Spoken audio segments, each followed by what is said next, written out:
Hello, welcome to The Measured Pencil. I'm Stephen Murray, and I'm here with Wes Nelson, and it's not a Thursday. It's not.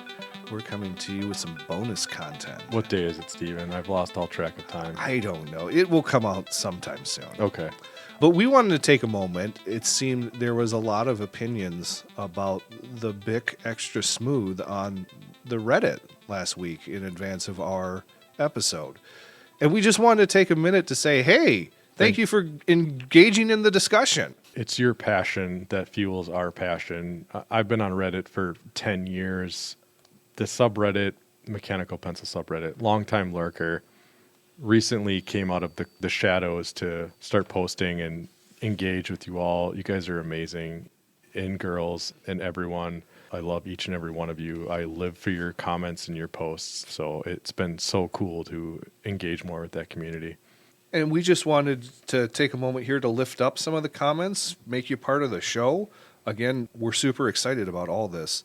The first one and this might be the only one that we really respond to directly. The first one says, there are so many good mechanical pencils out there for you guys to review. This isn't one of them. Yes, possibly. True. We do realize the Reddit is devoted to high-end mechanical pencils. We aren't necessarily. Right. Where we have a broader reach. And I think just judging by the rest of the comments, yes, this is not a high-end mechanical pencil, but it's part of everybody's mechanical pencil journey. Absolutely. You could sense that these writing instruments hold a deeper place in our hearts. Some of them do and some of them don't. And there's a story that every pencil tells, and especially this Bic. So here's some other comments. One person writes, they are absolute trash. Bic should be sued for polluting the earth and oceans, making such a bad product. There's a reason they're sold in packs of 12 and 24, because the pencil itself breaks as much as the shitty plastic clutch and tip break the lead. I hate them so much because those are the only things I knew back then, and because of them, I thought that lead breaking often was an issue with all pencils. It wasn't until I bought a Faber-Castell TK Fine that I realized not all pencils are made equal, and spending more on a pencil was worth it. Again, I don't disagree with anything that's said there, and it's part of your pencil journey. Right. And how can you know the dark without seeing the light? Hated them back in the day. Grip wasn't great, and the ones I used always had the lead rotating, so once you get a chiseled tip, it was game over. Also, the standard should have been 0.5 at most. Instead, we are now heavy-handed folks as a result. And write like Dookie. Not entirely this pencil's fault, but whatever. Dookie. Great album by Green Day, which is when I was using this pencil probably the most. This one is totally right on nostalgic, and that's about it. Ha ha. Next person says, carried me through middle school. Absolutely. And then we have one more that says, hate me if you want, but I love the OG Bic-Matic. I have plenty of nice pencils, but the Bic is still one of my favorites. Yeah, it's not going to survive the apocalypse, but that's why they're so cheap and come in packs of 12. I like the lead because it's dark and has good feedback, not scratchy or squeaky like other leads. It's like chalk, where in the way you can feel the lead transferring to the paper. I don't like the way it bends under heavy hands, but that makes me ease up, which actually helps my penmanship. Hate me all you want. These are great. So there's a few more comments, but there's a wide range there. Yeah. Thank you so much for writing in. See, you get on the show. Yeah. Continue to let us know what you think. Suggest other pencils we should check out. We love the dialogue. We love the conversation, and let's keep it going. Another thing we've had feedback on is we're using all these different terms on the pencil, and some of our listeners, probably not the ones on the Reddit, but some of the listeners want us to clarify what we're talking about here. So let's start at the very tip of the pencil, which is referred to as the tip. This is the part of the pencil used to write and where the lead comes out. Next, we have the lead sleeve.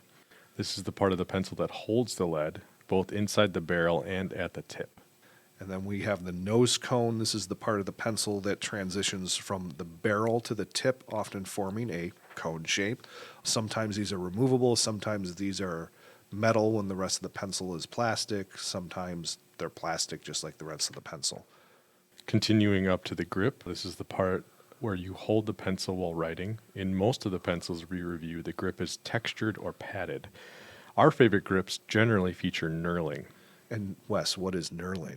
Knurling is... It's your favorite thing, I know it's that. the best. And once I like first hearing that word, I was like, this is absolutely my most favorite word of all time. And it's my most favorite thing on a pencil. The first time I heard it, I thought you made it up. I wish. Oh my gosh. I was just having a flashback to some magnificent knurling I had earlier. Knurling is a mechanical process whereby a pattern of straight, angled, or crossed lines are rolled onto the material. Generally in metal. Correct.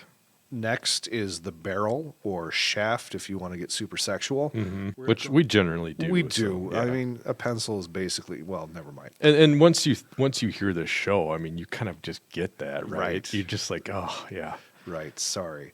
So what we're calling the barrel is probably the majority of the pencil. You want to, if you think of a wooden pencil that you sharpen, it's the wooden pencil part of it. Next is the clip, the part that would hold the pencil in place if you were to put it in your pocket. Most pencils have an eraser. Usually they sit on the opposite end from the tip. Often there's a cap that goes over it, metal or plastic. Some are exposed, some are not. Generally, in a mechanical pencil, the eraser is very, very small, and it's usually replaceable. Next is the dispenser. This is the internal part that grasps the lead in place. And then we're going to wrap it up with the clutch or dispenser ring. And this is another internal part, and this is what sets a mechanical pencil apart from a lead holder.